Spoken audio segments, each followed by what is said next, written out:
So you had skateboarders, punk rockers, hippies, meth heads, all getting together to drink, smoke, do acid, shoot guns. What could go wrong? USA! What you're describing sounds like the cutscene at the beginning of CSI. Like before it goes, yeah! Right? You know what I mean? Like, Totally.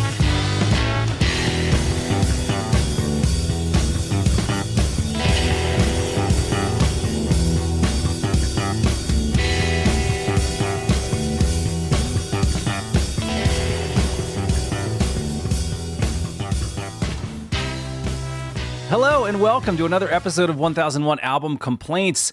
It's the show where lifelong friends, musicians, and guys who abuse the phrase, actually, get together and tell the stories of the most influential albums of all time from the list of the 1001 albums you must hear before you die. We're going to take a deep dive into the background of the artist and album, as well as context surrounding its release. We're also going to break down a handful of the tracks, dropping in clips along the way to make sure you're following along with us at home. Finally, at the end of all this, we're going to vote on whether you actually need to hear this album before you die, and then we'll randomly select next week's album. If you're a returning listener, welcome back. It's good to see you. Have you lost weight? But if you're new to the show, I want to give you a little disclaimer up front. We're going to poke some fun at today's artist and album, but remember, we're all musicians. We know just how hard it is to put ideas to tape, so everything that follows comes from a place of love and respect. As musicians, nitpicking and complaining is built into our DNA, along with trying to make each other laugh, something we've all been striving to do for the last 30 years, so buckle up, you've been warned. Now, this week, we're diving into an album about which our own spiritual guide, the legendary grump and music critic Robert Christgau of The Village Voice, said something that was often attributed to me in high school. Stud. Oh, wait, I'm sorry. Hang on. There's something on my screen here. No, actually, he rated this album a dud, which, to no one's surprise, is actually what I was rated in high school. My name is Adam. I've been playing music for 30 years, played professionally for a decade, and today we're talking about the eponymous debut album from Queens of the Stone Age. So, let's drop in a clip of the opening track off this album. This is a song called Regular John.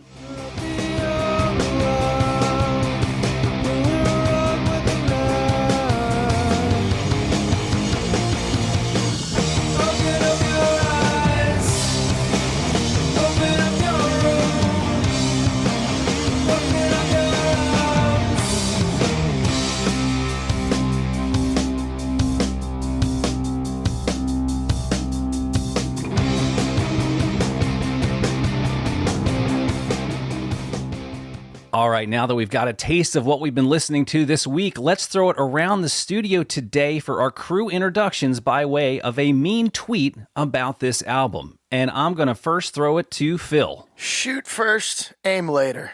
What's more American than that? Unfortunately, Queens of the Stone Age plays like America's underproduced answer to Radiohead. Only trashier, like a Budweiser can overflowing with cigarette butts or a strip club that doesn't have security cameras. But just when you're ready to quit the meth and clean up your life, a blonde on a Harley rolls in, topless, eyes blazing with a look on her face that says, "My husband is 6 weeks into a 72-month prison sentence, and I'm looking to make enemies for him."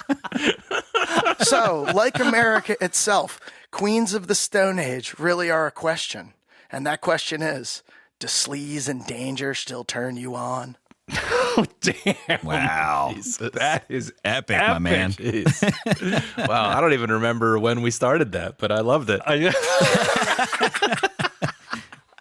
All right, Rob, good luck topping that, so we're going to throw it to you next. I shall not, but here is my tweet-length review. Adam. Proof that boutique distortion pedals are undeniably cool and totally worth the money. But your songs still need choruses, Josh.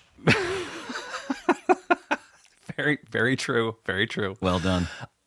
All right, next I'm going to throw it over to our guest this evening, who I will give a proper introduction to in just a moment. So, Tony, what's your tweet? One of the quintessential rock albums of the 1990s. It features killer track after killer track of balls to the wall, take no prisoners rock. a cacophonous triumph of metal and guttural rage of man. Of course, I'm talking about Appetite for Destruction. As for Queens of the Stone Age, you can probably skip it. Cut to our inbox telling Tony that he's wrong and that Appetite for Destruction came out in the 80s, by the way. Did it? Oh, funny. Doesn't matter, though. That's the point, audience. It doesn't matter. I've got another one if you want. Yeah, bring it. Considering No One Knows is still in heavy rotation on rock radio 23 years after its release, I was a little dumbfounded as to why Queens of the Stone Age never really had any other major radio hits to speak of. And then I listened to this album. Mystery solved. All right. That's awesome. And lastly, this is Adam. I'll be your guide on this journey down a desert road leading to this album. And my tweet is, spending a week with desert rock and a niche called the low desert sound, I'm reminded of a little trick I taught my kids to remember the difference in spelling between desert and dessert. See, dessert has 2 S's because it's super sweet. After this week, I'm adding to my little saying. Dessert has 2 S's because it's super sweet. Desert has 1 S because it sucks. Like I mentioned today, we do have a special guest for the episode. He is one of the hosts of the podcast You Like the Worst Stuff, which has been cranking out episodes since 2011. My God. And is rapidly approaching 600 episodes. Careening towards 600. Will it stop? It should, but it hasn't.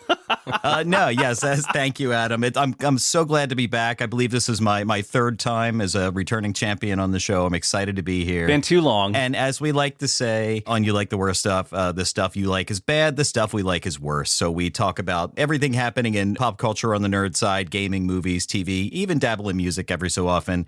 And we give it and each other the side eye along the way. So a lot of fun mixing it up over there. And I'm excited to do the same here tonight with Queens of the Stone Age. Tony, I want to welcome you back to the show. It's been a long time, too long, many would say. Thank you. This podcaster would say.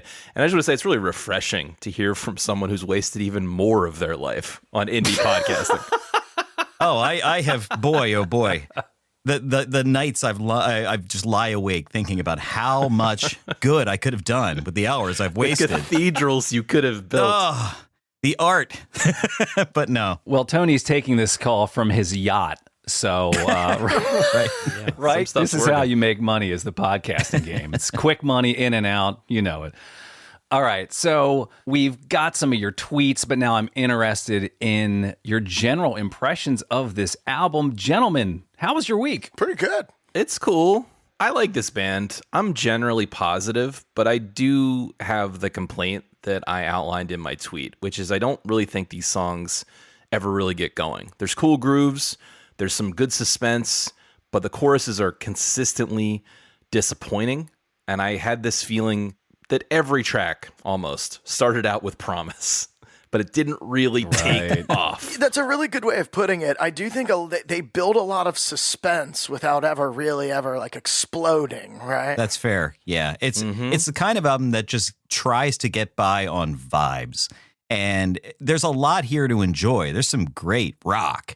And at the same time, I struggled all week to get to a point where I was like, this is essential. You must hear this. So I'm excited to hear a little bit more about the backstory of the album and maybe some of the influence, Adam, because listening to it, I must have gone through it over, 10, 12 times. I enjoyed the week listening to this album. I was only passingly familiar with Queens of the Stone Age. I mean, I know them from bigger hits. I've never really listened to one of their albums straight through. So I was excited to dig in, and I didn't dislike any part of this week. It's just that I didn't get to the point where I was like, I wasn't seeing exactly what put it on the list. Sure. I think it's going to be a mix for me because on the one hand, they're weighed down by the rest of their discography. I have listened to a couple other Queens of the Stone Age records in my time, including Songs for the Deaf, which I consider their big record. Right. A few records after this that has the big hit on it, No One Knows.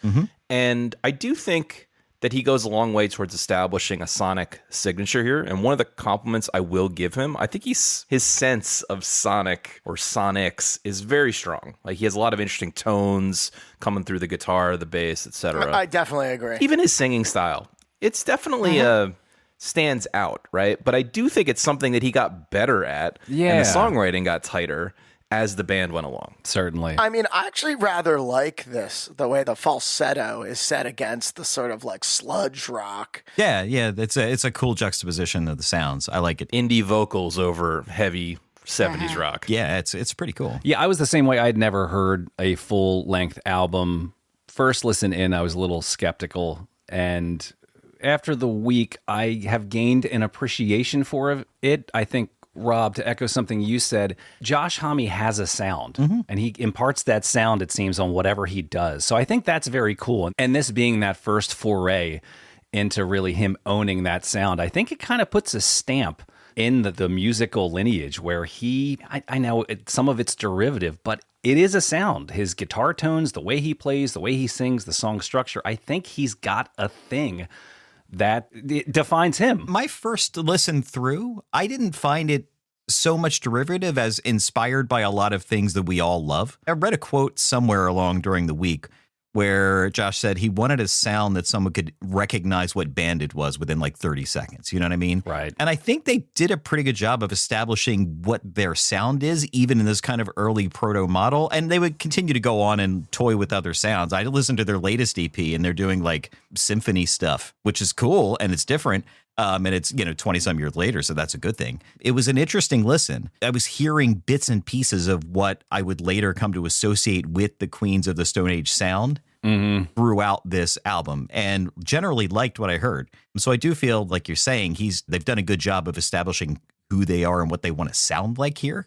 But yeah, it's just, we can see the road ahead of them from this point. And, we're talking about this specific album right now. Is this the one that if you listen to any of them, is this the one you must listen to? Right. Yeah, and I agree. It's pulling from stuff that we like, but it doesn't exactly sound like it. I'll give him some credit for originality. No. It's clearly referencing things like Black Sabbath, but it's expanding on them, and there's an element of groove to it, and there's an element of prog to it. That said, maybe you're going to tell me different in the backstory. I'm not a scholar of stoner metal, Adam. But I do know of the band Sleep. They were around for several years before this. It's kind of in that vein. Even Josh Homme's previous band, Caius, I listened a fair amount to one of their records years ago. It's kind of similar. Earthless probably isn't too far off this scene, being from San Diego. Well, they play a lot more notes, that's for sure. Yeah, but they're, desert stoner grooves. He always hated getting lumped into the stoner genre. And it was like one article written right when they were coming out that I think it was a stoner rock magazine. Oof. Or rather it was a stoner rock compilation where I think one of the first Queens of the Stone Age like demos appeared on. And so they got lumped into immediately, this is stoner desert rock. And Josh has always hated that Interesting. association with that genre. So it's not something that he embraces. He doesn't think that they're stoner rock. He seems like a guy who goes to the gym. So. All right. Well, we're going to dive into the backstory of this band, but first we're going to take a little break. And we're back. So this week I read a book called Queens of the Stone Age, No One Knows. In addition, I watched a handful of documentaries, interviews, and podcasts that I'll be pulling from for our story. Okay, let's set the scene. It's the early 90s. The temperature is probably hovering well above the 90s, and somewhere out in the California desert, a generator is humming. It's surrounded by a generation of extremely bored teenagers yearning to blow off steam. That generator is powering a line of guitar amps, bass amps, and PA speakers that are cranked loud enough to drown out the screech of the generator itself. Add to this cacophony, there are a bunch of skateboarders and Mexican gang members firing shotguns in the air. Fire. I am not describing a scene from a new Mad Max movie, but instead I'm describing a niche musical scene that emerged from the Palm Desert, specifically the Coachella Valley in Southern California. Now, this was ground zero for something that wasn't quite punk, wasn't quite metal, definitely wasn't grunge. It was heavier, slower, stranger. It was a bunch of desert kids hauling amps into the middle of nowhere to play music until the cops showed up or the gas ran out. They called them generator parties, and they defined the music scene for almost a decade in this one really small area of the country. This was definitely something I had never heard of in my entire life, so it's a pretty interesting niche that developed. Can I just jump in and say you described this area like it was this Mad Max crazy, scary part of California, but this is literally right next to Palm Springs, which is like the cutest, mid-century modern architecture, hipster. Now, on the outskirts, well, we'll get into the geography in just a minute. I don't want to spoil it, but yes, it's a bunch of retirees and rich people and tech CEOs. Well, they're probably not tech CEOs. They're a little too young for the Palm Springs area. We could just call it a gay mecca, Adam. There you go. All right. So, what did the desert have that the rest of society didn't? Actually, I should rephrase that. What didn't the desert have that the rest of society did? Well, bouncers, noise ordinances, curfews, and rules. The desert scene was completely unhinged, and almost by definition, it was all underage kids spending a few hours every week recreating Lord of the Flies, but with instruments. Now, right in the middle of all of this chaos was a tall redhead kid. And he was a kid. We're talking between 16 and 18 years old. Polite enough, but definitely looked like he could either fix your carburetor or ruin your weekend. And that is Josh Homme, who is going to be the focus of our story tonight. Joshua Michael Homme was born in May 1972 in Palm Springs, California. Not a ton about his early childhood, but it does sound like he had a pretty comfortable upbringing. His family had been in the area for a few generations, definitely not super rich, but also not super poor. His father worked in construction. I think his mother was a teacher. So pretty normal upbringing. Now, he got his first guitar at 10 years old. It was a $50 acoustic guitar that his father bought him, and he started out learning polka music. Brilliant. How does that sound in drop C? Right. Some of the few people who can appreciate a good polka. Now, that whole polka thing lasted for about 2 weeks until he discovered punk. So bands like GBH and Black Flag. But why not combine the two? Come on. Right. Be a man. The world has been clamoring. The next polka punk album. I really think, Rob, we just found our next theme. Mix that with hobo blues. This ain't right? your grandma's polka. Now, he said he loved punk because punk made him feel like he could jump off a 30-story building and live. Now, he originally wanted to play drums, but his father only agreed to get him a guitar because he wanted Josh to play a, quote, real instrument. Wow. Hey. Boom. Boosh. Yeah. So Josh attends Palm Desert High School, where he meets a couple of guys he'd end up playing music with. But one of those big musical moments in his life is his first generator party when he's 16 years old. Now, these generator parties had been going on since the mid-'80s, and to hear people talk about them, they were wild. I watched this documentary called The Low Desert Sound, where they interviewed a bunch of dudes from the scene, 20, 30 years on. And it sounds like it was just complete and total anarchy. So geographically, to Rob's point, you've got Palm Springs, which is about 100 miles east of Los Angeles.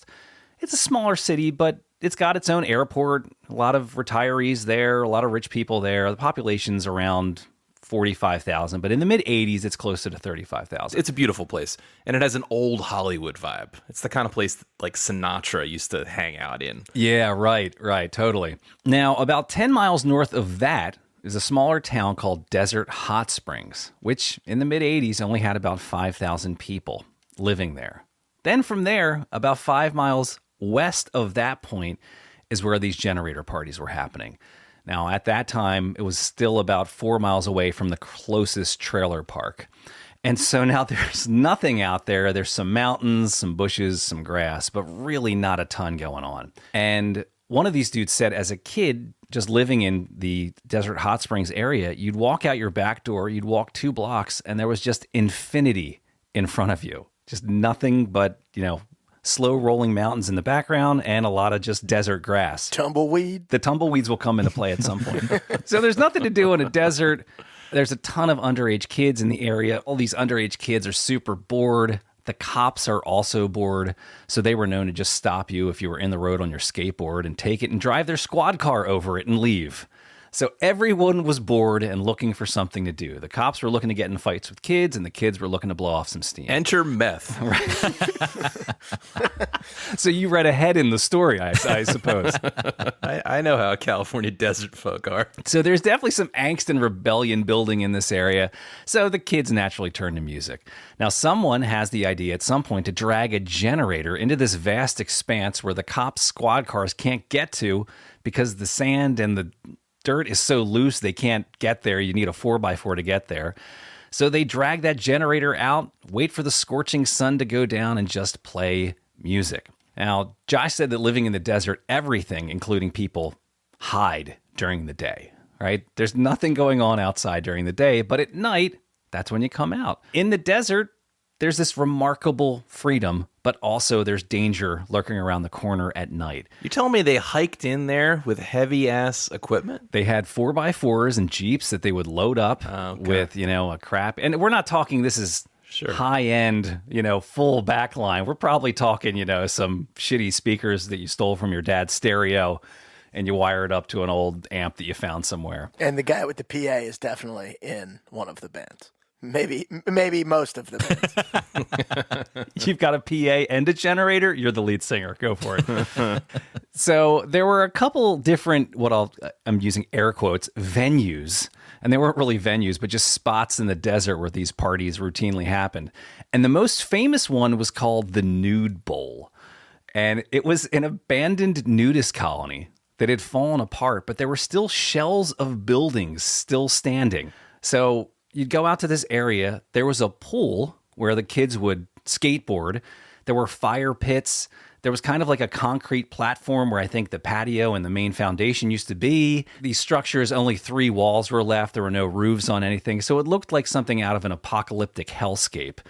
So you had skateboarders, punk rockers, hippies, meth heads, all getting together to drink, smoke, do acid, shoot guns. What could go wrong? USA! What you're describing sounds like the cutscene at the beginning of CSI. Like before it goes, yeah! Right? You know what I mean? Totally. Oh, God. And Josh said it was really hit or miss. Right? One night could be amazing. The next night, there might be a bunch of Mexican drug cartel members with shotguns who just show up and are intimidating people for no reason. You throw in some sandstorms, pelting your gear and destroying your speakers, sending your cymbals flying into the audience, and you've got a recipe for some great fun. Now, Josh knew some people who actually died from overdoses. People got stabbed at these parties. It sounded wild. There's your CSI episode right there. Right. Yeah! You don't even have to travel for the burial site. Just throw them in the dirt and they'll decompose from the sun over a couple days. Right? Despite all this danger, it was really freeing. So now I want you guys to imagine being outdoors. There's a breeze.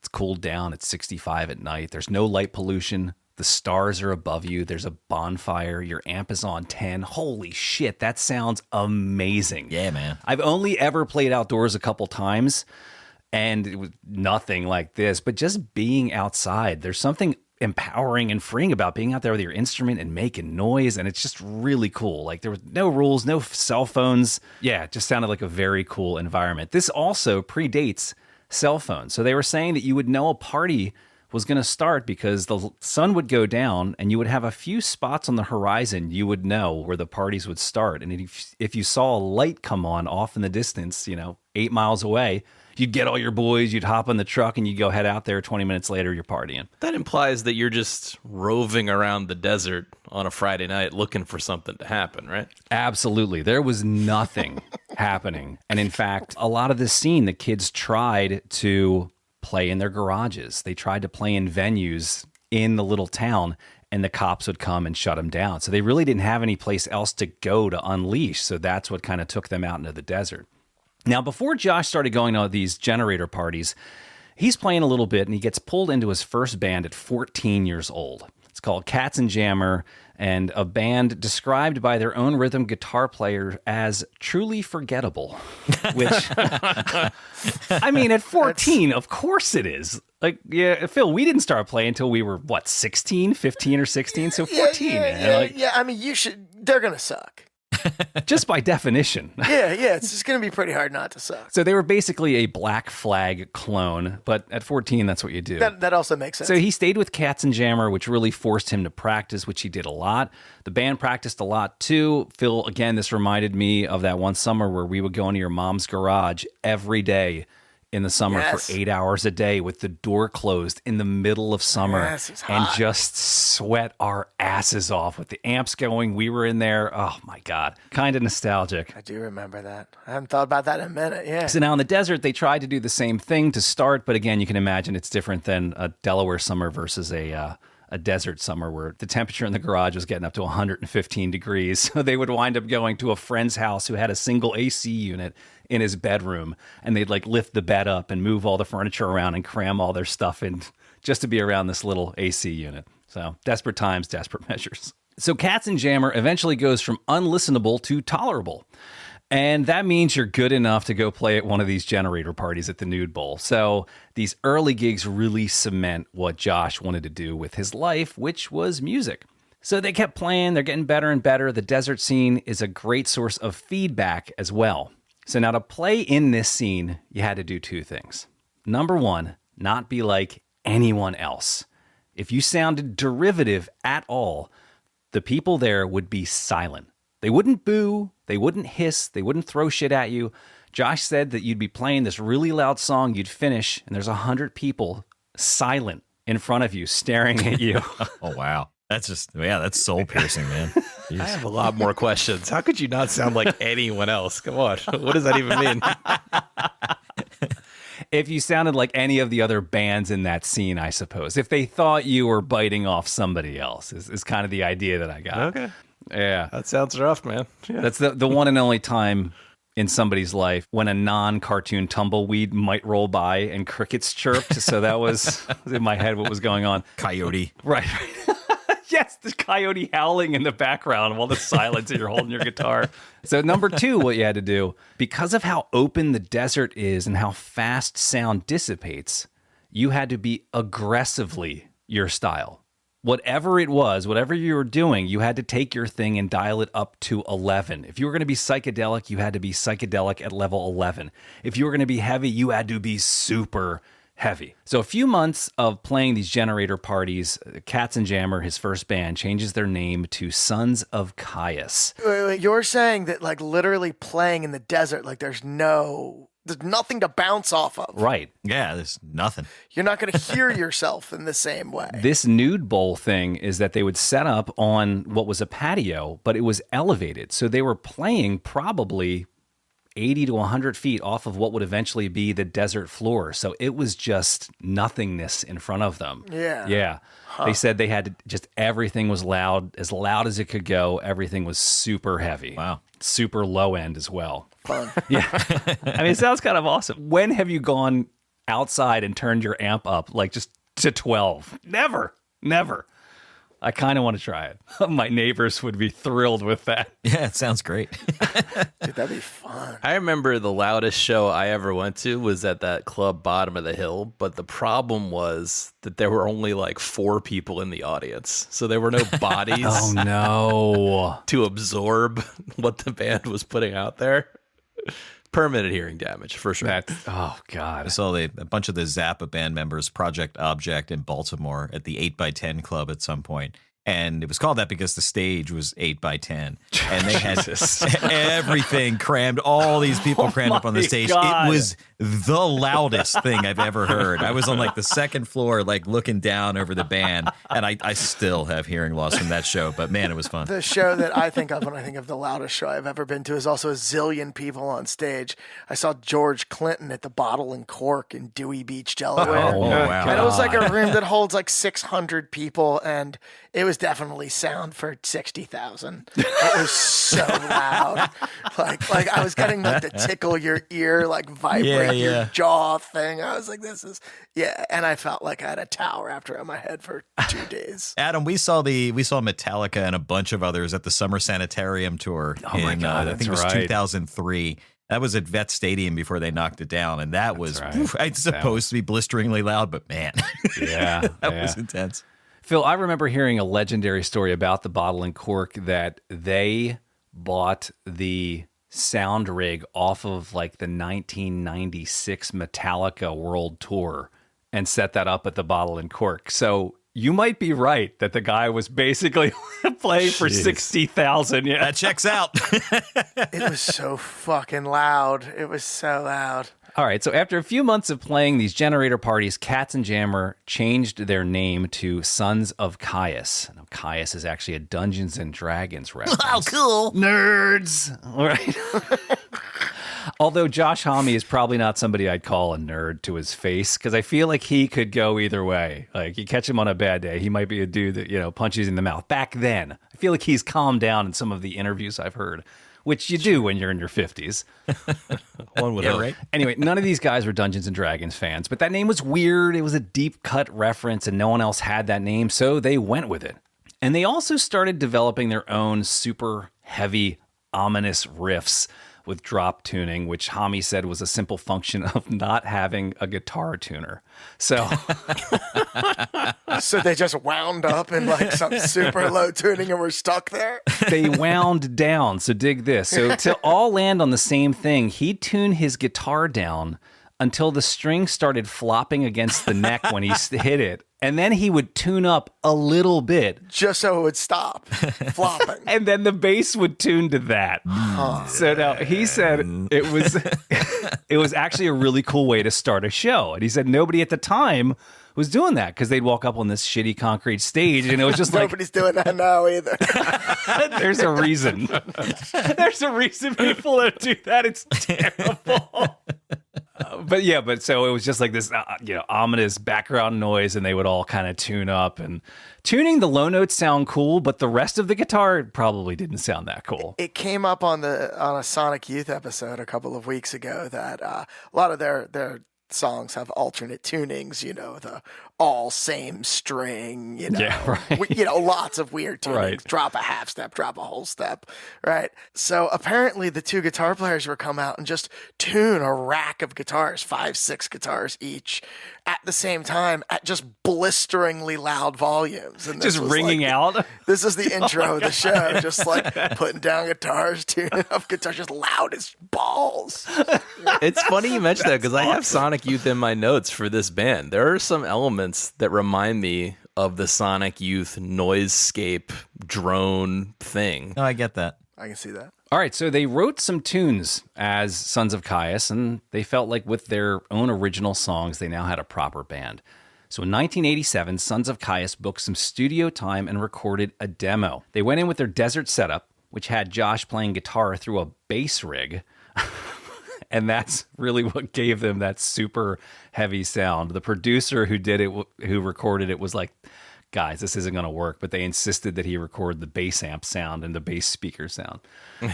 So at this point, the whole low desert scene is super insulated. A lot of the guys had heard of other bands coming out at the time, like Mudhoney and Nirvana, but the 600 or so people who constituted this entire scene hated it. They hated Los Angeles. They were aggressively non-LA, a bit snobbish. They hated the big hair glam thing that was going on in the late 80s and early 90s, and they wanted to avoid that as much as possible. So instead, they coined themselves as dirt rock. Nice. Okay. Yeah, that's cool. Sounds accurate. Okay, you need a name. Let's keep going. It's good for now. We'll come back if we need to. Put a pin in that one. So now, despite hating LA rock, in 1988, Sons of Caius, with a 16-year-old Josh Homme, made the 117-mile trek to LA to play some shows at a time when hair metal was at its commercial height. And people hated them. So this is like right as like Nirvana's breaking. But still, you're not Nirvana because this isn't Nirvana. No. This is 88. So even before Nirvana, we're talking like Scorpions and Motley Crue. totally right in that wheelhouse. So everybody hated them. Dr. Feelgood. First tape I ever bought, by the way. I mean, it could have been worse. Dude, Kickstart My Heart rocks. I'll suffer no fools. It does. So they're playing in front of 5 to 10 people. They're getting in like legit fist fights with everybody, including the sound guys. So they're a bunch of rough dudes, and they're all young kids. They don't really know what they're doing. So they played something like 15 shows in LA, and they weren't getting much love from any major labels. I guess they had in their head that you go to LA to get label interest. But the band decides to record and release a 29-minute LP called Sons of Caius on vinyl. And they only pressed 500 copies of it. You can't find it on Spotify. You can find it on YouTube, though. And it sounds rough. Okay. Are you surprised? Not a lot of polish, not a lot of sheen, a lot of aggression, super heavy. It didn't sell much. Although Josh Homme joked that he still has 150 copies at home and refuses to release them. I guess. I was going to say 500 is kind of a lot. Right. That wouldn't have been cheap. Probably not. Right, that was most of the guys who were standing around the desert. So Right, exactly. Yeah. And if labels had given them a call, would they have been able to hear them on the phone with all that damage? Maybe their phone was ringing off the hook. Yeah, you're right. They just didn't know. So momentum is building. And by 1990, Caius have dropped the Sons of from their name and just went with Caius and are now starting to get some attention from some LA promoters. They got a showcase gig in 1991 where they were offered a deal with a label called Dolly. So they re-recorded some of the tunes from their shitty demo and wrote some new material, and the result is 1991's album Wretch. Now, just for some context, I do have a song on our focus list from that album Wretch, and we're going to drop that in now. This one's called Katzenjammer.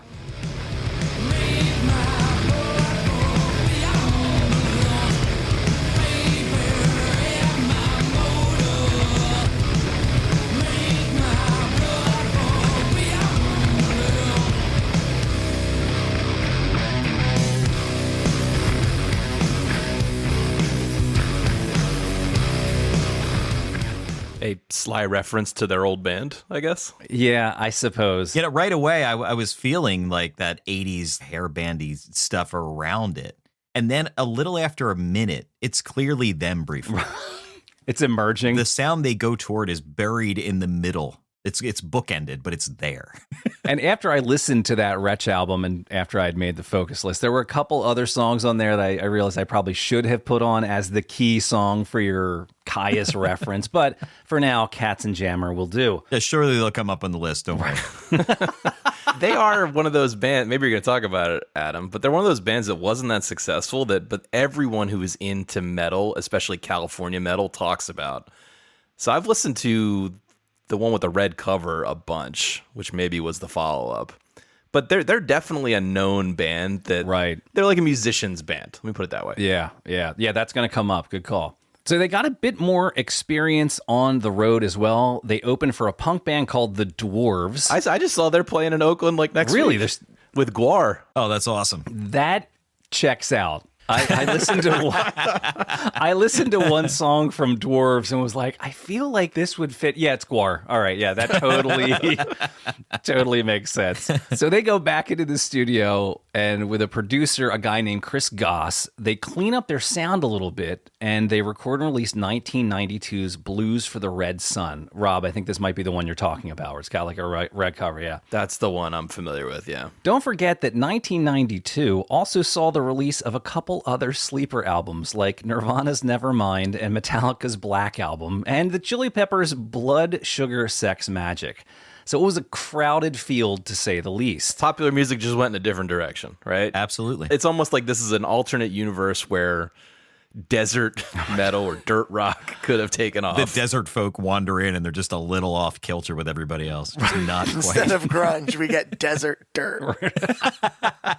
Because this would have been around the same time. I mean, this was happening in other places too. This would have been around the same time that Clutch, right? I think they're from the East Coast, but they're a similarly heavy band that would have formed around the same time. Like the aforementioned Sleep, I believe they're a NorCal band. And it does. This guy would land a little later, but it feels like Rob Zombie is like downstream from this. Oh yeah, and I feel like somebody who collaborated with Josh Homme was from Monster Magnet. They kind of had a minute in the 90s, right? Yeah. Yep. Yeah. Oh, man, Monster Magnet. Good call out there, Rob. We saw them open for Aerosmith at one point. We did. Yes. Nice. What was their song? I don't remember what their big hit was. Space Lord Motherfucker. Space Lord. All right, so this official second release from Caius had even more bass than that first album, Wretch. They had this idea where they said they literally wanted to blow people's speakers out. They were joking that if you were listening to anything else and you put Caius on, you'd have to adjust the EQ on your stereo. And I'm like, oh, that's kind of funny, like in an Andy Kaufman way, but that ain't gonna sell records, man. That's like We'll damage your equipment. what's your play here, dude? Now, this release further propelled the band, and they actually started getting some press. So the band was interviewed on Headbangers Ball. They were getting major airplay in markets like LA, Seattle, Chicago, Minneapolis, and Kerrang, the British metal magazine, gave this latest release 5 out of 5 stars and included it in their top 10 underrated metal albums of 92. So just checking in, Josh is like 19 at this point. Damn. So like he's making some waves at a young age. Yeah, seriously. Now, building on this success, they get an opening spot on a 36-date U.S. tour for Danzig and White Zombie. Nice. And it was on this tour that Josh met Dave Grohl. So momentum, again, continuing to build for this band. They cycle out a bass player, and they have a short 2-month tour with Faith No More. But again, things are happening, man. Things are clicking. So audiences are really digging the band's super low, heavy sound. How did they get that sound? Well, like I mentioned, Josh would tune to drop C on his lowest string, which is 4 steps below standard tuning on a guitar.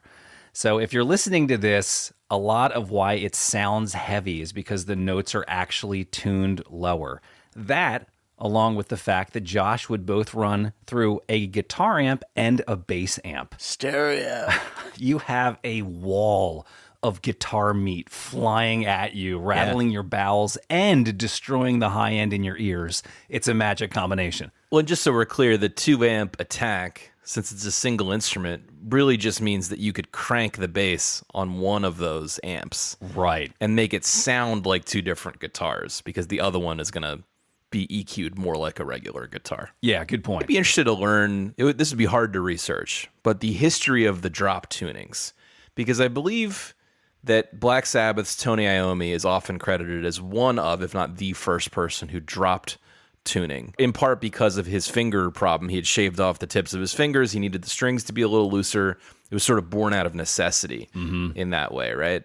But then now it's a signature of almost all metal to at least not be in standard tuning. Yeah, sure. Right. And it's almost like it's an arms race of the lower you go, to your point. How gent can you get? Yeah, but it's like, is Little Wing drop tune? I know Hendrix was at least a half step tuned down. On some of that stuff, right? So I remember trying to play along as a kid, and I was like, why doesn't this sound right? Oh, he's actually has a different tuning. Yeah, I think Little Wing's in E flat. Just for those keeping score at home. All right, so 1992 was a super strong year for Caius, but in 1993, they got another touring opportunity, this time with a little outfit called Metallica, who were still touring for the Black Album. Yeah. Now, the band's initial reaction to this invite was something Josh called punk rock guilt, and it was that notion of do well, but don't do too well. Like, how dare you be successful? They even considered turning it down to keep their street cred. I thought there were no streets in the desert, Adam. The dune cred, maybe? I don't know. Sand cred. Spice must flow. So they eventually found out that Dave Grohl had been an integral part of getting them onto that tour. So they accepted it and they took it. So in about 18 months, they went from printing 500 shitty vinyl records to opening for Metallica in front of 50,000 people. Pretty badass. Yeah, not bad. So the next year, this would be 1993, would bring some ups and downs in the band's personnel. They swapped some members out. They recorded a new album that got shelved for a year because their label was bought out by Elektra. But they were in a great spot. They were a cult band, Rob, like you said, whose names are on the lips of bands like Metallica and Nirvana. So now that shelved album called Welcome to Sky Valley was finally released in June of 1994, and that was Caius's third studio album. So they traveled overseas again for a few London gigs. They came back to the U.S. and went on tour with the likes of Dinosaur Jr. and a 1001 Album Complaints favorite, Ween. Yeah, hell yeah. Oh, yeah, Ween. So Josh said in interviews he absolutely loved touring with Ween because they represented artistic freedom. Now that I buy. Ween did whatever the hell they wanted to do. They would do a song called Poop Ship Destroyer, have a 7-minute noise jam, and then break into Riders on the Storm. And that really stuck with Josh, to have fun and to just be weird and not care. By the way, that's what we love about Fish, too, just so we're clear. Absolutely. Yeah. Yeah, that's fair. That's just a vibe, and you have to respect it. As you're describing the time period, Adam, and the other bands involved, it's really making me reconsider, man, heavy music, it could have really taken off between Metallica's Black Album. You think about some of the heavier side of grunge, like Soundgarden and even Smashing Pumpkins and Alice in Chains, and it just seems like the wave pulled back into deep, deep boy band pop music instead. It's true, yeah. We were all in that post-'80s searching for the next kind of rock sound, something more organic and real, and it just landed where it landed. And then ultimately, Britney Spears won. And now we have K-pop. That Yes. we do. Well, by the time rock came back around, it was stripped down blues rock of White Stripes and Right. Strokes, things like that. Somebody else had to, quote, save rock again at some point. I feel like that happens like every 5-10 years. Always, man. It's a new Messiah coming in. So 1994 passed in a similar way to prior years, bigger and bigger gigs. Another album called And the Circus Leaves Town that was recorded in the spring of 1995 and released in July of that same year. But even with the buy-in of Elektra, they were still dirt rockers. They were doing their own t-shirts, setting up their own gear, tearing down their gear after a set, making their own music videos with their own cash, trying to save money wherever possible, reinvesting it in gear for the band. Now, that may sound kind of cheap, because it was. At this point, though, 4 albums in 1995, Kyuss had sold between 200,000 and 300,000 albums worldwide. Now, that's not a ton. These guys were working hard. I did some guesstimations of tour dates, album sales, and it's likely that across the 4 or 5 years they were together, that each guy pulled in between 40,000 and 50,000 between 1991 and 95. That's not per year. That's total. So these guys were not rock stars. Yeah. They were gigging for their lives to stay. Grinding and grinders. Hell yeah. Yeah, but when you're 23, that seems much more reasonable. Yeah, right. That's exactly right. I'll sleep on a couch. Yeah, that's true. It's not working. Like they're touring with Metallica, you know? Yeah, Right, totally. Yeah, right. yeah, absolutely. Like they're a lot closer than most bands. So go for it. Absolutely. So they go back into the studio yet again, but this time they head out to Joshua Tree, more desert recordings. And in 1995, they toured Europe and poised for an October tour with Monster Magnet. Out of nowhere, they broke up. Now, to everyone's surprise, it wasn't backstabbing record execs. No one slept with anyone else's girlfriend. They didn't run out of money. There weren't creative differences. They all just simply got bored, at least according to Josh Homme. What's the old saying? There's 3 versions to every story. What I say happened, what you say happened, and what actually happened. So Josh said, quote, "We made 4 records. We just wanted to have a good, solid ending with a finishing point. We played for respect mostly. We deliberately sabotaged any chance at selling records or being famous. People dug the fact that we were playing music for music's sake." Left them wanting more. So Josh ultimately said that he just wanted something different. He said, quote, "When you're in a band since you're 15 years old, by the time you're 22, you're like, this is all I know. And that's not a good thing." So he wanted to get out and completely switch it up. Now, that's Josh's take on it. There were some differing opinions in the band. The drummer said he wanted to take the band in a different direction 2 albums ago and embrace that psychedelic metal thing, but he got shut down. He said he wanted to lean again into the heavy psych rock, but everyone wanted to keep doing what they were doing. So the overall message from most of the guys was, what a wild ride. The fact that any of this happened, let alone to a bunch of dirt rock kids from the desert, is pretty amazing. We should just be happy with everything that happened. And again, Josh is 22 or 23 at this point. That sounds great. And that brings us to everyone's favorite segment on the show. That's right. This is Queens of the Stone Age by The Numbers. God, oh my God, it's happening. It's happening. Our first number is 999. As in 999. As in $9.99. That is the price of Taco Bell's Grande meal in 1998. That would also be the same year that tonight's album was released, and right around the same time that Tony and I, instead of hanging out with girls as 17 and 18-year-olds, we'd go to Taco Bell on both Friday and Saturday night, get a Grande meal each, which is any combination of 10 hard shell or soft shell tacos. We'd then go to Blockbuster, rent such classics as Face Off and John Woo's Hard Boiled, Not a Girl in Sight. Yes. All right, sorry, I had to get that one out. I live near you, and I need a gastroenterologist, and I assume you both have great ones. Oh, yeah. Oh, the cholesterol meds are, woof, they're flowing, buddy. Starting to hit now. All right, our next number, we're not talking about tacos this time, $199, but we're still talking about money. That's $199. That's how much Josh Homme paid for his signature guitar, a vintage 1984 Ovation Ultra GP that he bought at a consignment shop in Idaho and still loves. He said at the time it was the only guitar he could tune down to the point they wanted to. He said the fancier Les Pauls weren't the same because the strings would slap too early. Versus this Ovation, apparently you could tune it down to drop R tuning. All right, our next number is 6, as in the number of days per week that Caius would rehearse. They were pretty militant in terms of practicing. Josh said they would practice 6 days a week, 7 to 8 hours a day. What? I don't actually hear that. There's no real prodigy going on here.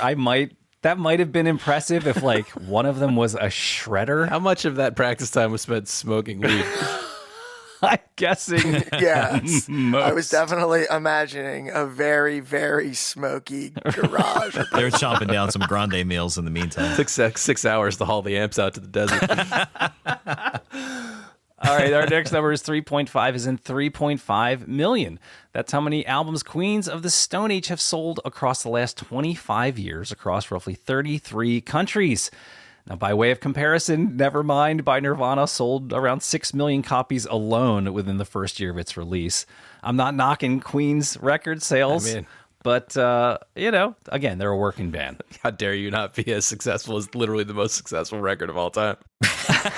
It was just for comparison, you monster. At the same time, Josh has been in the business for a long enough time that he's doing quite well, but not so for some of the guys that were in this Low Desert Sound documentary. So there were 50 bands on this scene at the time, and they all had weird names, and they all kind of sounded the same. But in this documentary from 2015, one of the dudes on the scene in the early 90s was a drummer. He's still a drummer. He's a 40-year-old grown man, and he now works at the Peep Show parlor as both the manager and janitor, cleaning out the booths. No. It was the most depressing thing I'd ever seen. They had a camera shot and they're talking to him about music, and there's guys walking by dropping keys to him, and he's paying them, and I'm like, oh my God, this is the saddest thing I've ever You're seen. literally talking about the Jizz Mopper. That's a fucking Cats and Jammer if I've ever heard one. Oh, Came man. from the old Cats and Jammer. Wow, that's what happens when you do too much meth in the desert, kids.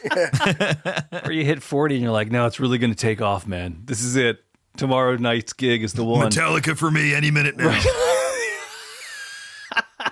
I mean, I guess if your options are drop acid in the desert and play stoner rock to a generator until the gas runs out, or mop up jizz at the Peep Show, I guess acid in the desert is clearly the right choice.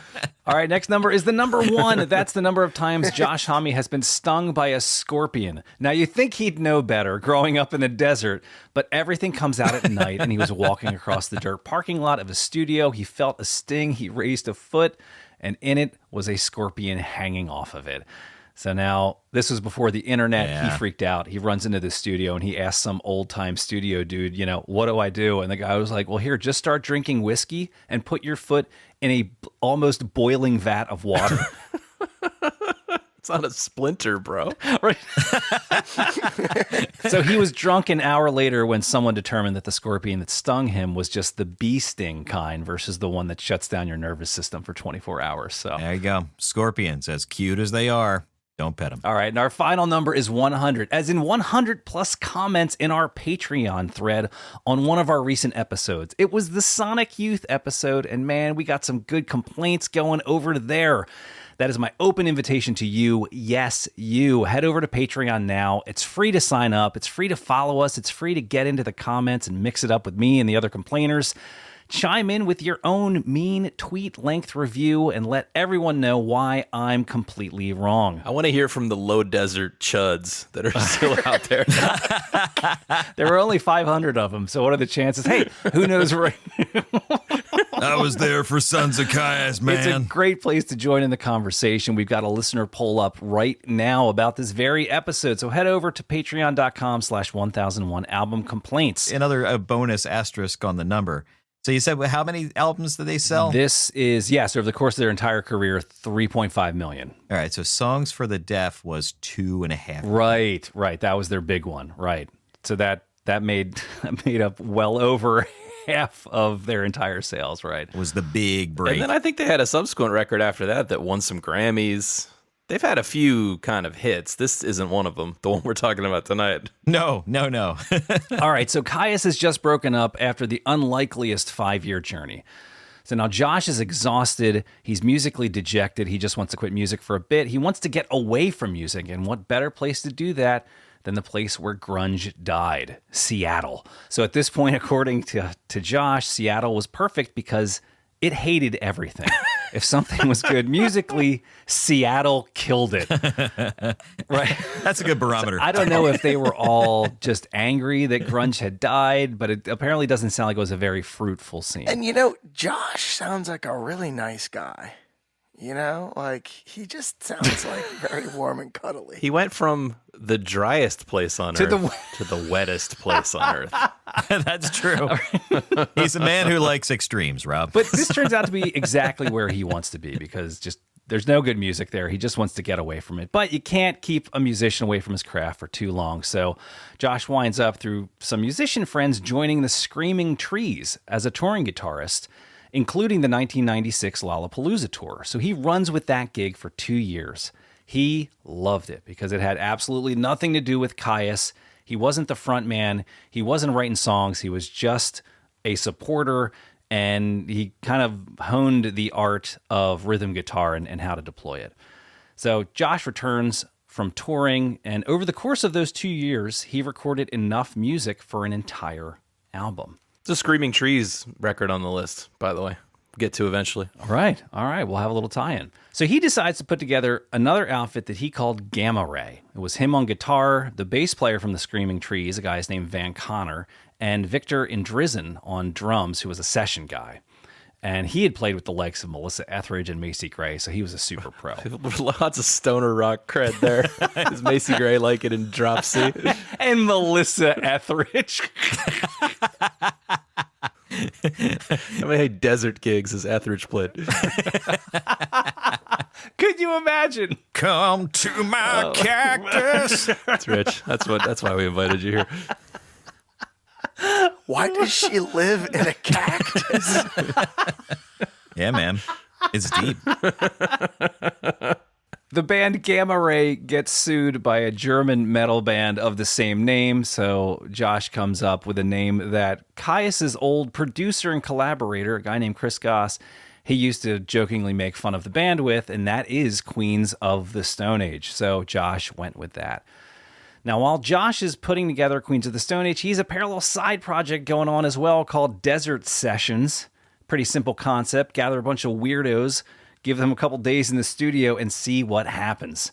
No pressure, no labels, no executives, no deadline. It's just a big, jammy collaboration with a mic in the room. Now, that actually had pretty solid timing, too, because as Josh is trying to flesh out what Queens of the Stone Age is going to be, he's in this super jammy environment. And it really helped him narrow down his focus on what he wants the band to be.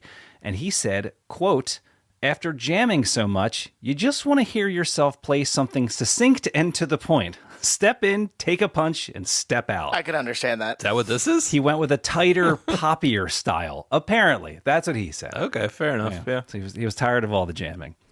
And with those anti-jam ban words of wisdom, that finally brings us to tonight's album, and that is 1998's Queens of the Stone Age. Now, We have arrived. nearly this entire album was tracked just by Josh Homme playing guitar and singing, playing bass under a pseudonym, And initially he was working with a drum machine, but that is, of course, until drummer Alfredo Hernandez came in to record the actual drums. His guitar is basically already a bass. So what does he do to the bass? Yeah, right. That's a great question. Well, there's sometimes the bass hits notes that the guitar isn't, so maybe he needed an actual bass to do that. Conjecture. Alfredo also happens to be the drummer on that final Caius album as well, so the two had some history and played together before. Now, Josh and Hernandez tracked all the songs over the course of 2 weeks at Monkey Studios in Palm Desert, California in April of 1998. There was only one track that was recorded elsewhere, and that would be the last track, which is actually on our focus list. And that was recorded in Joshua Tree, California, with a handful of other musicians. Now, as I mentioned earlier, there's not a lot of studio magic revealed anywhere. Josh keeps it pretty tight, and he also asks all the producers and engineers that he's worked with to keep it tight. I have some opinions. We'll get to them. I did notice quite a bit of hard panning. Right. This album is also nearly entirely self-funded by Josh Homme, hence keeping the studio time to under 3 weeks. Now, hearing that the former Caius guitar player was putting together a band, Pearl Jam's Stone Gossard reached out and offered Josh a spot on his newly created label called Loose Groove, even though Interscope was making moves for them. So Josh went with Loose Groove, wanting the freedom that a major label really wouldn't allow. Now, the album was released in September of 98. It definitely was not an immediate success, more of a slow burn. Critics didn't really know what to call it. It wasn't grunge, it wasn't metal, it wasn't quite alternative, but the fans who heard it definitely knew that something was going on in the desert. Had that heaviness of Caius, but with, I don't know if I'd call it discipline, but maybe just shorter songs, maybe tighter songs, a little bit more of a sense of control. There's like a I come from biker stock vibe that's like undeniable. It's undeniable. So rounding it out here, the album went on to sell about 150,000 units in the first 2 years. After their huge hit, No One Knows, which is on their third album, there was a lot of renewed interest in the back catalog, and they sold an additional 300,000 copies in 2003-2004. Queens of the Stone Age would go on to make 7 more albums after this debut. And of course, Josh Homme also formed a bunch of other bands in there, most notably the Eagles of Death Metal and Them Crooked Vultures, along with his crowning achievement, an appearance in the bit Disappointing Gaze on the show Portlandia. It's pretty funny. I've seen Eagles of Death Metal live. I don't think he ever actually appears with that band. And I remember looking it up at the time because I knew he was associated with the band, but he wasn't at the show. Oh, really? It sounds like he almost never plays with them, but he formed it with like another buddy from Palm Desert, right around the time this record came out, I think, and they're still going. He's just getting that money for the use of the name, maybe? I mean, there are a lot of bands that have come out of that Caius scene, right? I mean, people sort of adjacent to it or started other bands. I mean, it is a very seminal scene. Yeah, again, everyone who's into heavy music, I live in Sacramento, California, which is like a very metal town, so I feel like I hear Caius' name breathed all the time. No way. All right, gents, what do you say we get into some of these tunes? Let's do it. All right, now I tried to get a nice cross-section of the rock, the weird, the questionable, so bear with us here.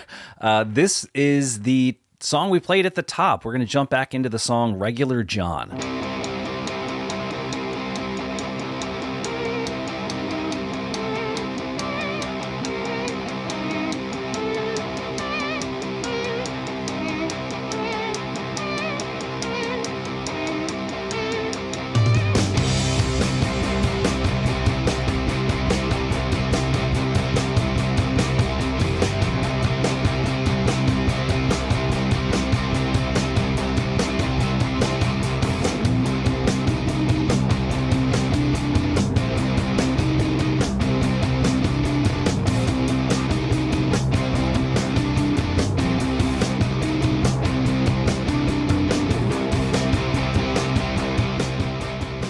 Great track, cool groove, great opener, great mission statement. Honestly, it's my highlight of the record. I think it's the best version of what they can do. I will say my complaint is still present because I don't really think the chorus does it for me. Yeah. But so many parts of the song are great at what I think they can be great at and achieve that greatness in other songs and other records, is where they just build suspense with a groove. He's really good at layering interesting noisy sounds. The tones on the guitar are really great. I especially love the ones in the opening, the fuzzy vibrato thing. That's an example of a great sonic decision in my mind. Yeah, cool stuff. My head was bobbing. Track 1, I'm right there. Mission statement, it's pulling me in. I got my old Stooges vibes. Like I'm, like a lot of you guys, I'm a sucker for a good solid rock, and it sucked me in right away. We talked about before the juxtaposition of that kind of like his kind of whiny, vocal stylings with that confident, kind of hard, charging chunga instrumentation, and still those little like the mosquito guitar stings that come in around like late in the like 3:24. Yeah, totally. They remind me of that Queens of the Stone Age that I remembered from the hits that pulled me in. I guess like Guitar Hero version of this band, that no one knows style. Right. I really dug what I was hearing from the beginning of this album. It was pretty great to start off. Tony, you hit some key points, and Rob, you said the word manifesto, and I think that's a great way to describe it. I do think, like, both for where this record will go and where the band will go, like the way this song starts with like the bee sting. I'll put my guesses out there and people can tell me why I'm an idiot, right? You get like the bee sting fuzz face going on the left side, and you get like the chuggy guitar on the right side. I would guess that's probably just some random combo amp that's like really loud, so it's like melting down. Okay. And then the bass comes in and it's kind of in the middle, and the whole thing doesn't feel as panned all of a sudden. It feels like very tube of sound once. And Rob, to your point, the bass doesn't really do anything. It's just like it's like a glue. It's not really like doing stuff. And then his vocal comes in. It's like a really pure falsetto. It's soft. It's such an odd Right. Yeah. juxtaposition against the grime. But it is quite cool. It totally works. Yeah, I think they do a pretty good job of within right away establishing a pretty unique sound that you can identify with them. This is not really DIY recorded, right? This is like fairly professionally recorded. He knows what he's doing by this point. He knows what he's doing. Right. Yeah. He's been around the block at this point. We're not getting like McCartney's off in his shack in Scotland, like recording with a tape recorder. Yeah, sure. So there are some elements of this that don't seem quite as dialed in as like the later stuff, like like with the big hit. Sure. It gets a lot cleaner. But I think that applies not just to the recording and the drums. I think Dave Grohl plays drums on that Songs for the Deaf record, right? He does. But also just the songwriting is kind of tighter. You know what I mean? I think you can kind of hear it in all the pieces. Yeah, of course. They just evolve. They evolve. I mean, we can see the seeds here, but I think they pick and choose the stuff they really love and want to expand on and go for it.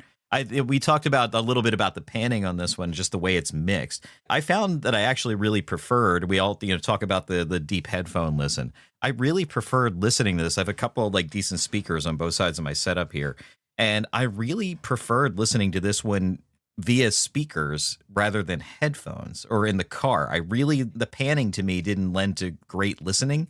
But I love the dynamics of how it actually fills a space, and the bass drum like punches you in the heart when you're listening. Right. Right. And it's filling the room. Like, this is a band that, like, if you're seeing this played live, this is gonna rock. So I feel like the experience is built around like fill a room with sound and noise and banging and percussion, and that to me was the optimal listening experience for this album. To me, this track represents both what I could really love about the band and what I find frustrating.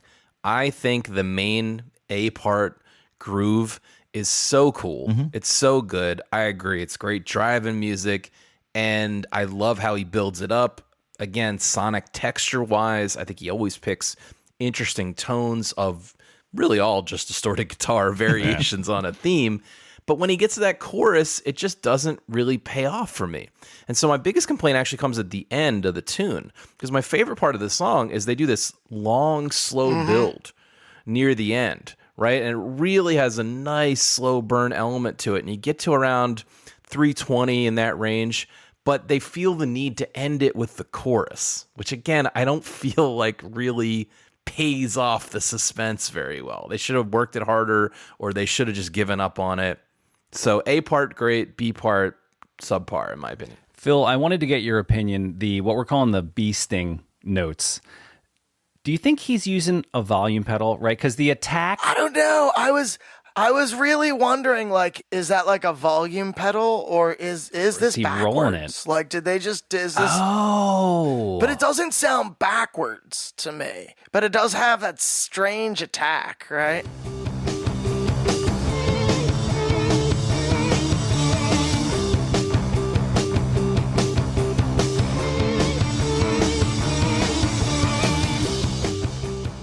Maybe it's gated really hard, so like it not only like you're saying, like you're rolling the volume up, but there's also something else that's like clipping on and off, right? So it comes on real hard, and then I don't know, but yeah, it is an interesting sense, very like zippery. Yeah. And it's sharp. I mean, he goes back to that tone in different ways later on. Yeah, if you listen to totally. that like big, gigantic shredding solo and No One Knows, like that sounds there. It's just applied in slightly different ways. He definitely uses a lot of gates, though, to your point, because I think that defines the guitar sound of No One Knows, is that cut off element, that squeezed out element to the tone.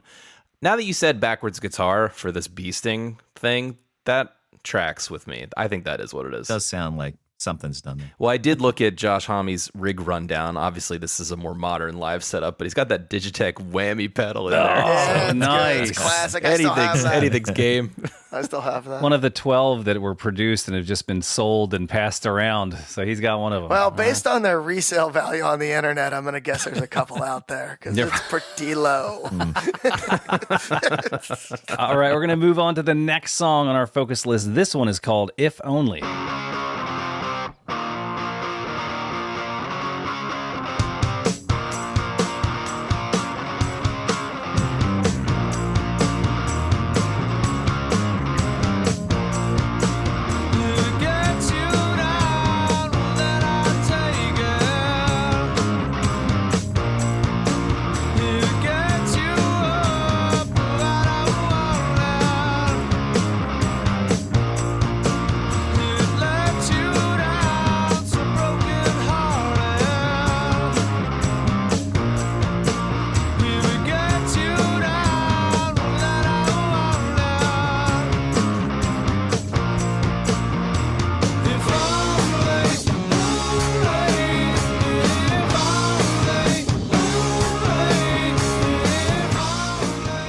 Speaking of Stooges, this is I Want to Be Your Dog, It is, right? yeah. I read comparisons and I was like, no, it's not. And then I went listen to it and I was like, shit. Yeah, it's there. It's pretty close.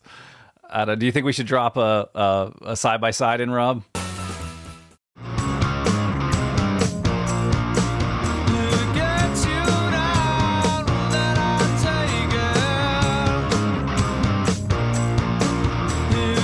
It's just got a very similar chord progression and driving rhythm. The thing I took away from this song was just how good of a singer he is. I think his voice sounds great here.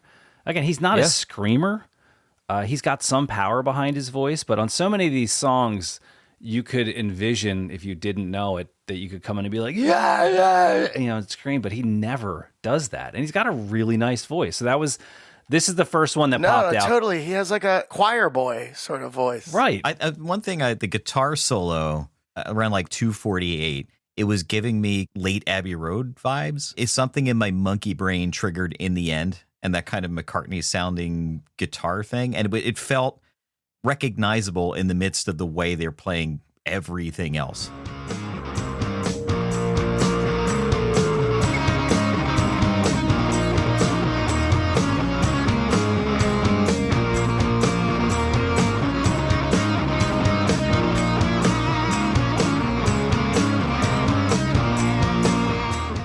I mean, I hear it now that you say it, that ba-da-da-da-da-da-da sort of thing, yeah. Yeah, it's in that rhythm that you just said, Phil, for sure. Oasis doing it became kind of a running gag more than an homage. And that's where I got back to, like, this one didn't feel derivative to me, but kind of hearkening back to that 70s kind of classic rock touches without overtly beating you over the head with the fact that they're doing it. There's just a touch that's there to add a little bit of variety to the sound, and I like that they dropped it in. Speaking of touch for a little bit of variety, the electric piano in this is really it's a really nice little, it's unexpected. It adds a dimension that isn't on many of the other songs. Yeah, I dig how everything but the lead guitar kind of drops out at the end too. I just like how it kind of just falls apart. Oh, yeah, and the sort of like calamitous breakdown. Yeah. I don't know. I guess I'm just a little more bored of it than you guys are. I think there's plenty of cool stuff. And again, I'm coming from the perspective of I do like and respect the band and the guy behind the band. It just seems bizarre to me that this is the record to represent this band. Yeah. Given how unpolished it is as a debut. We're not terribly complainy, I guess, so far talking about these songs. But at the same time, I think my ultimate issue and why I don't know that I'm necessarily convinced on Essential, as much as I enjoy the band and the album, I thought it was a fun week, is these songs just didn't stick with me. Like the only reason that I remember some of these kind of chord progressions and some of the, the rhythms throughout is that I've been listening to it for, the last 6 days straight. Yeah, right. Sure. Right. I can't still go through and tell you what he's saying most of the time. And I'm generally a lyrics kind of guy.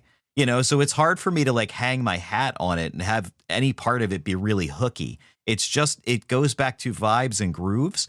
And while I'm listening to it, I'm enjoying it. And once I'm out of it, I'm just out of it. It's gone. It didn't happen. It's like desert rock, man. Like once it's over, it dissipates into once the generator dies, bro. Did it even happen? Yeah, the generator's over and I'm kind of gone again. It's quiet. All right, we're going to move on to the next song on our focus list. This one is called You Would Know.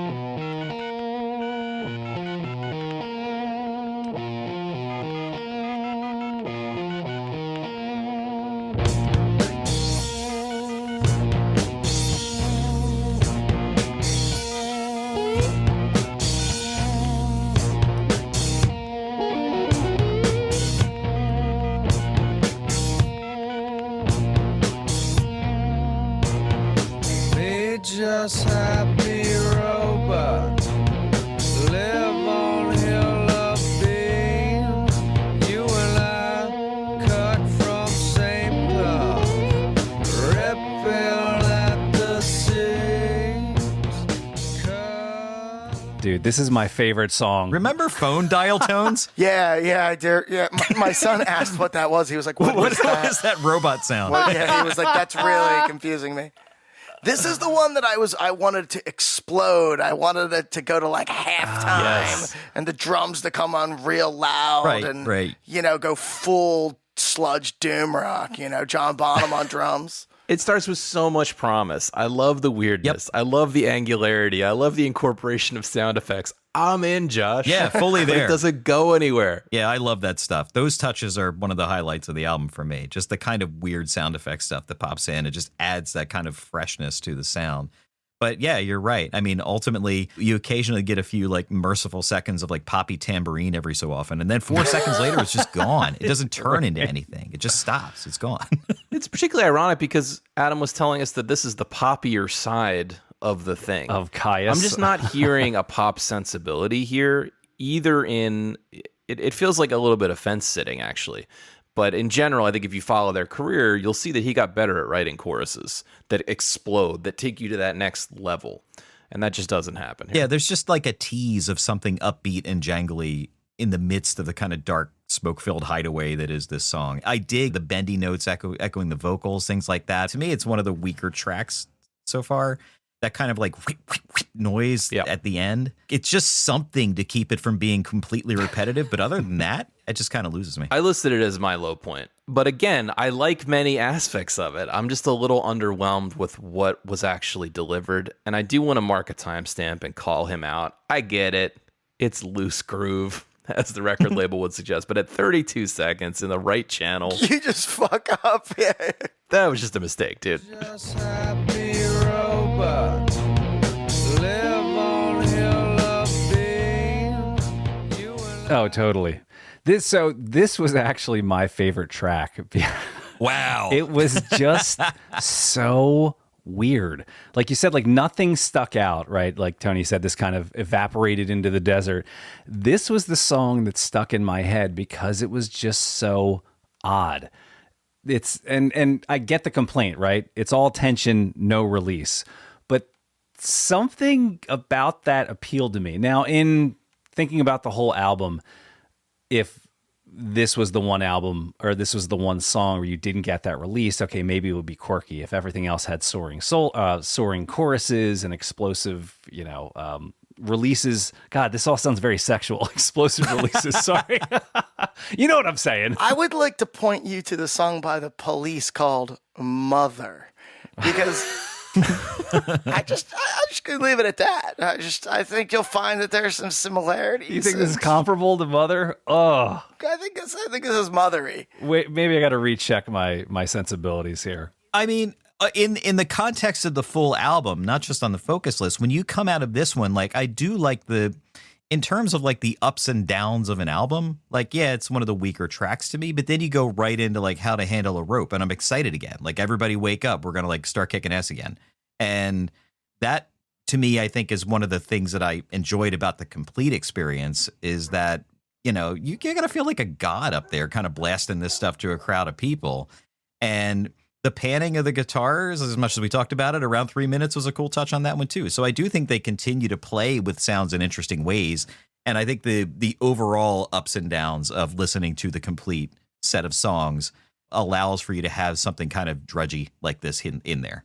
But as a standalone track, I just, kind of found it a little bit forgettable compared to some of the others. Tony, you sparked something in me, which is this guy names tracks like he's in an instrumental prog Yes, band. he does. Yeah, the tracks are, Totally. The track names are pretty wild. How to Handle a Rope, parentheses, a lesson in the lariat. Give the mule what he wants, that's funny. Yeah, that's pretty good. I was a teenage hand model. Yeah, that's up there. All right, well, let's keep moving this train along here. The next song on our focus list is called You Can't Quit Me, Baby.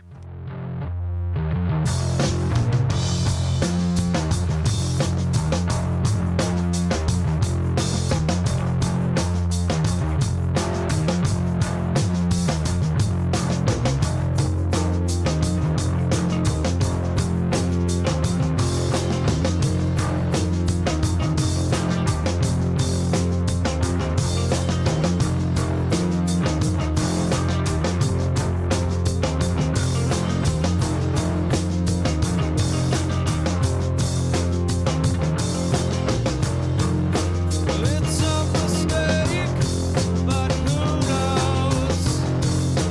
Followed you home, crawling your window. This life is a trip when you stay going on. And I know. All right, there's the bass. Yeah, I dug This this is one. cool doom bass. This is the one that made me feel the most Sonic Youth-esque. Ah, right. This ended up, okay, you go into this one, this is one of the longer tracks, right? And ultimately, sometimes that's something that on this show, I listen every week, guys, hey, I'm a fan, that sometimes gets complained about.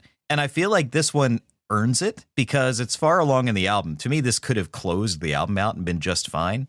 I think there's a lot of variety within this song, and it just keeps building in interesting ways. So yeah, it's a cool groove. It's almost a little like Zeppelin-y. His vocals like getting stronger when he says, "Want you to notice I'm not around," like that, like just the way he hits certain things. Very cool. He also lands on like a flat 2 chord on that note. It's definitely weird in a good way. Yeah. And then like 244, like we're going off again. Like you just feel statement Yeah. piece kind of climax Crunk. song. Yeah. And I like the drama. I really do. Like at the end of it, it sounds like two guitars are having an argument. And I think that's kind of fun.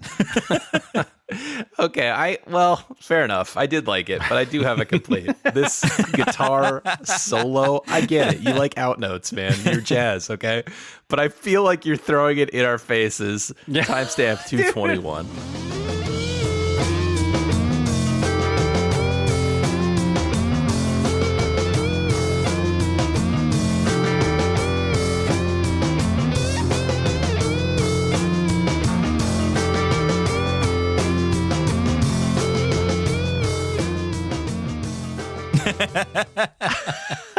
I had the same thing. I wrote, Josh, avoid any, quote, good notes. Yeah, you're allowed to play one thing in the pentatonic scale. All right, I'm gonna float some AP English at you. If you think about it in terms of like a psychic break, the psycho referenced in the lyrics of the song, Right, I think it right. plays a little bit like the voices in someone's head and someone slowly going insane and having that kind of like break in that argument with themselves as the voices are closing in. I dug this one. I thought this was one of the stronger tracks to me. It just stuck with me. Oh, I mean, it's a choice, man. Yeah, sure. dude, that's heavy. This is the one that I think draws the straightest line back to my Radiohead comment at the beginning of the show. I think this has some elements that are sort of like not Radiohead-esque, but sort of like a response to OK Computer. I also think there are elements of this that some of these like fuzz tones on like, track one. And I guess I'd probably also say, I'll just stick with Regular John for now. Yeah, there's just something about it that not just like what Radiohead released to that time, but also like where they would go next. It's just like an interesting overlap of space. I also do think there's something there in that Radiohead has a very capable jazz band, right? Prog rock jazz band, right? Like they can play big, weird chord compositions. They have a very unique delivery for their jazz compositions. Right. But in addition to this like wall of sound thing that's happening, they have this high, clean falsetto. And this is just the song where I sensed this the most, or thought that the most. All right, we are going to round things out here with the final song on our focus list. This one is the one we just mentioned a minute ago. I Was a Teenage Hand Model. 100,000 million. That's what you like. So I was thinking.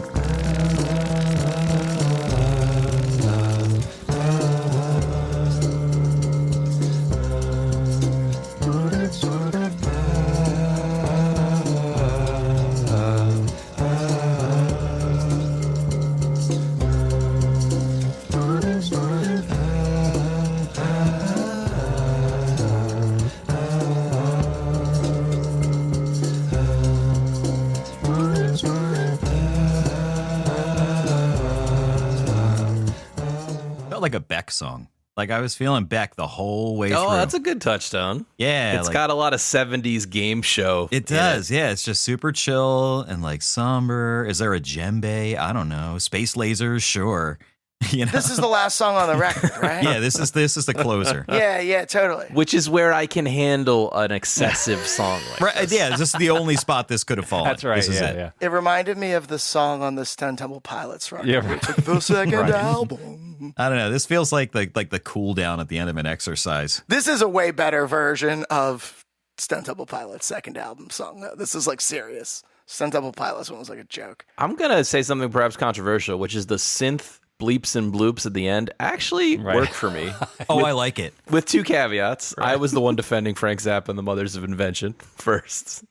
And B, I don't even think my headphones are that loud, but it was a truly disconcerting experience to hang in there. It is really disturbing to listen to no matter how you listen to. And I can tell you on the speakers cranked up, it still hurts. And it's wild sounding. Yeah. Yeah, it's like, did he just get into the studio and they were like, yeah, we have a Model D. And he was like, sweet. Just roll You can tape. see him playing with the oscillator and like, this will hurt. Keep going. All right, cool. Well, that's going to round out our focus list. And now what we do is to throw it around the room to get those ever important votes on whether you actually need to hear this before you die. I am extremely interested to see where we're going to land today. So first, I'm going to throw it over to Phil. This is a really, really tough one. It's been a really interesting listen. And I do think, man, this is a really tough one. It's really challenging. It's really, really interesting. But ultimately, I'm going to come down as a no. I'm going to say no. Queens of the Stone Age is just a little too far out there. There's other Queens of the Stone Age material you should definitely check out. I'm going to go Songs for the Deaf for sure, but I'm going to say this one's passable. All right, that's a no from Phil. We're going to throw it over to Rob next. What do you say, Rob? Yeah, no huge surprise here. It was pleasant enough, but it is a no on the essential question for me. I feel like, although it is the start of this band, and I agree it has elements of their sonic signature, which does seem on its face important to music, I think they only continue to hone that and write better and better songs on albums like Songs for the Deaf, or even the later record like Clockwork, which I'm also familiar with. They just get to be a better band in terms of songwriting while retaining a lot of the things I like about this, which is the sonic, cool signature sounds and tones and that aesthetic. So it's a no for me. All right. That's a no from Rob. We got 2 no's. All right. Next up, we're going to throw it over to Tony. Yeah, so as I mentioned before, I did enjoy the experience of listening to this album. It did rock. And I started off by saying I didn't know if I could get to Essential. I was curious about the story, and it was interesting to listen to those desert folk doing their thing. But because ultimately I didn't find that I could, really dig into any of the songs on that deep, hooky level, I found it hard for any particular song to become memorable. The lyrics were just kind of there and washed over me. And as enjoyable as bits and pieces, as creative as bits and pieces of this album are, it's enjoyable as a vibe, but ultimately, must they be heard? I have lived 45 years on this planet, loving music, knowing of this band. I've never heard this album, and I think you'd be okay if you skip this one. I don't think it meets Essential. I think it's good. It's a cool listen, but I just don't see it amongst the pantheon of like great albums. All right. That's a no from Tony. So it doesn't really matter what my vote is, but I'll give it to you anyway. So after my first listen, I probably would have said no, but after spending a week with the album and the backstory and the book, I did kind of fall in love with this. It's weird. It rocks. It doesn't necessarily match up to how mature he eventually becomes as a songwriter, but it's loud. It's got a unique stamp on it. It's the first chip out of the bag. So it's a yes for me, but that doesn't quite matter. So it's 3-1, which means Josh Homme and the rest of the Queens of the Stone Age, I'm sorry, it is a no from the group here. So there you have it, folks. Like I mentioned, we've got a listener poll up right now over on our Patreon page. So head over there and chime in while all of your opinions are hot on your mind. Get them out, throw them into the mix. And before we start wrapping things up here, I want to give another huge thanks to Tony for hanging out with us today. It was a joy. Thank you, gentlemen. Good to be here. Tony, yeah, always great to see you, man. And I say that like I haven't seen you even through Zoom for like 5 to 7 years. Always right. But it is good to hang out. Thanks for the invite once again. It was fun. And Tony, remind our listeners again where they can find you. You can find me on the interwebs at the podcast You Like the Worst Stuff. And I'm on Blue Sky and all that other junk too. I'm the Tony Sadowski on there. So look me up, chat with me. And it's been great being on the show once again. Always love listening. So fun to be part of an episode. Thank you. By the way, longtime listeners will have to take note that Tony has a radio voice to rival Adam. Right? For sure. I got to step it up. We don't now. normally get these true broadcasting types in here. Well, thank you, Rob. I appreciate that sentiment. Very NPR up in here. Indeed. I spent a lot of the time professionally working in a public broadcast station. And when I started out, they'd said, "Oh, would you like to do voiceover?" And of course, I said, "Yeah, that could be fun." I did. And it ended up ultimately as one of the producers for the commercials being a lot easier for me to just go record my own stuff. And I could, if I had to do punch-ups or something, I could just go back down there and cut a 3-second thing and do it on my own rather than waiting a couple days for somebody to get around to it. But I had to differentiate myself because they already had the kind of barrel-chested station announce kind of sound. So over time, I kind of went through variations of what I sounded like and ultimately landed on people like when I just sound conversational and have a sense of humor and I'm playful. And you don't turn up the NPR knob. Right. Yeah, you go through, your training, your communication stuff, and they kind of beat your accent and things out of you. And then I realized no, I'm literally, I have a Philadelphia area accent, but I'm on NPR in Philadelphia. I can sound like I'm from Philly, so it doesn't matter, so I just let it go, man. And it was a lot more fun. It works. Right. That's awesome. Tony, you skip the part where you tuned down your vocal cords until they slapped against your throat, right? Right, yes. Till I couldn't tune any lower. and then tightened them just enough. All right. So thanks again, Tony. It's been great. But next up, we are going to throw things over to Rob. I see him waiting there patiently with our mailbag in his lap. So, Rob, what do you got? Thanks so much, Adam. Yes, I have some missives from the mailbag. First up, we have Erica from North Carolina, who writes, "Hello, lads. Just a quick note from your third female listener. She's a liar. It's got to be second. I have been thoroughly enjoying your podcast. Love your roasting of Kid Rock. What a piece of shit. I'd love to hear your take on Ted Nugent someday." Oh, is he on the list? Cat scratch fever. I was thinking of Stranglehold, Stranglehold's unimpeachable. I love that song. Stranglehold. Yes, of course. which I'm pretty Absolutely. sure was a part of one of Tony and Adam's videos in the. It was featured prominently in a high school comedy sketch we shot. If I recall correctly, that was like a little miracle, right? That was just like on the radio. It was on the radio not in the car in when we were post. shooting that scene, and it ended up being the perfect edition. Yeah. Stranglehold. Safe to say we could enjoy some of the music, but we think he's a piece of shit in real life. Oh, 100%. Just going to speak for everybody on that one. Yeah, sure. However, in the meantime, boys, I am assigning you some homework. All right. All of you, including Phil, need to get a cursory education on country music. You come to some really lame conclusions because you don't have a grasp of country's basics. Ouch. Now, before you bitch and moan about more homework, this is an easy assignment. All you need to do is watch Ken Burns' country music documentary. Okay. It'll cover all the basics so you won't sound like dumbasses.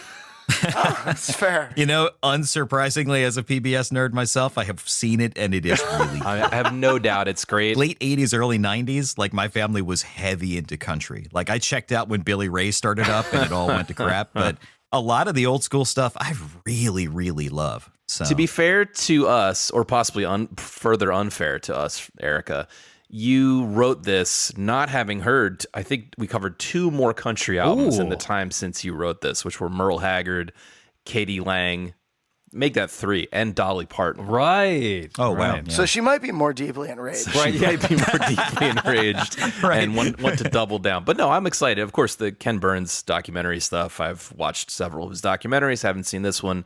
Excited to get into it. She closes by saying, "Love your podcast. Great job and kudos for doing the work you do." Awesome. Thank you, Erica. That's great. Thank you, Erica. Thank you. And we have one more here. Daniel writes, subject line, 69 love songs. Dear complainers, I love your show.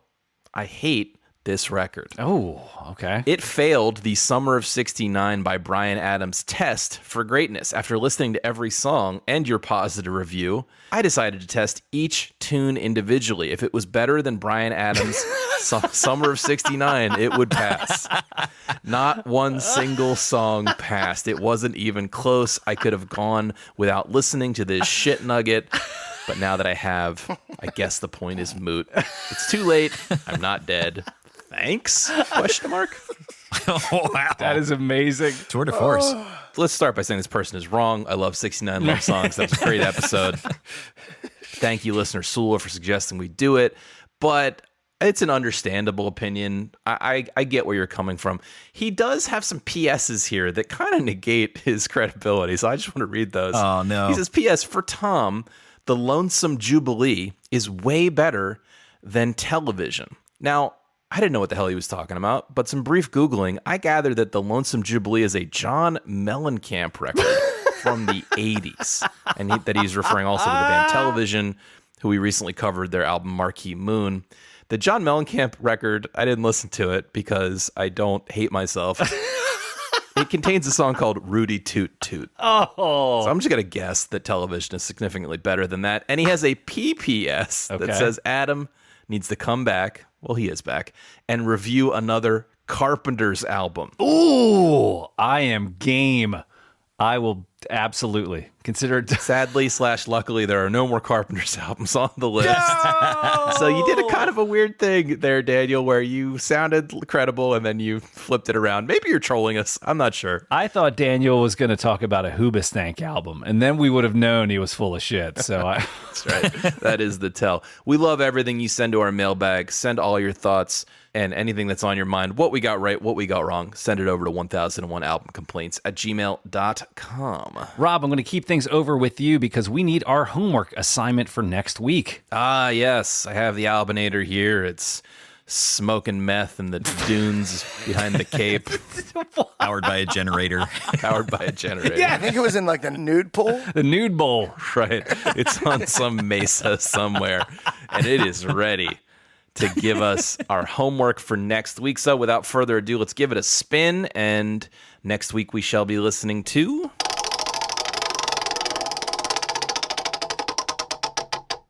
The artist is Tom Petty and the Heartbreakers, and the album is Tom Petty and the Heartbreakers. All right. Oh, I don't know that I know this one. This has got to be one with like American Girl on it. It has American Girl on it. I believe it has Breakdown on it as well. Oh, yeah. I do know this. I actually have this on vinyl. Nice. So it must be his first record. My copy of this on this must have been popular because the copy I have is printed on like 25 grams of vinyl. I mean, it is like nothing, you know? You could like wrap a sandwich with it. Like, Well, you shave off a little every time you play it, so maybe that's what it is. maybe. I would have thought, actually, that the second record, Damn the Torpedoes, would have been his more successful one, the one that has Refugee on it. But so I'm not familiar with the deep cuts on this one, but we will get into it. We hope you join us in listening to Tom Petty and the Heartbreakers' eponymous album. All right, there you go, folks. You've got your homework assignment. Now, again, we want to thank you for hanging out with us today, and that's going to do it for us here. So on behalf of the crew here at 1001 Album Complaints, I'm Adam. I am Phil. I'm Rob. And I've been Tony. Boosh!